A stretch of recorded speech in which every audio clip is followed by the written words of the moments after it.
Sinigang na bango sa puso ng saging mga boss. Saging lang ang may puso.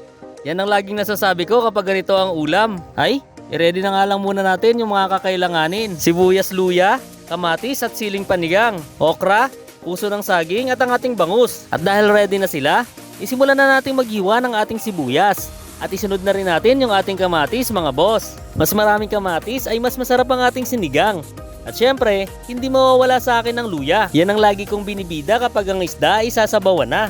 Simulan na din nating hiwain ang ating puso ng saging. Merong puso ng saging na medyo maiksi lang at kulay pula.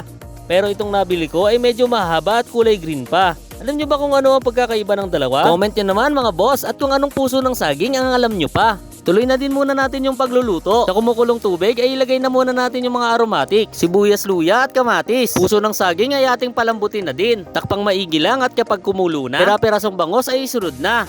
Sa puntong ito, pagputi ng sabaw ay inyong mapapansin. Kaya nagtimpla na tayo ng patis at sinigang mix para pampaasim. Huwag lang kasobrahan at sa kalusugan ay harmful din. Natirang gulay ay isunod na rin natin, okra at siling green. At kapag malapit ng maluto, huwag mawawala ang ugali sa pagtikim. Dahil kulang sa asin, pitik lang ng konti ay ayos na rin. Mga puso nyo ay laging ingatan at umalalay na rin sa kanin dahil luto na!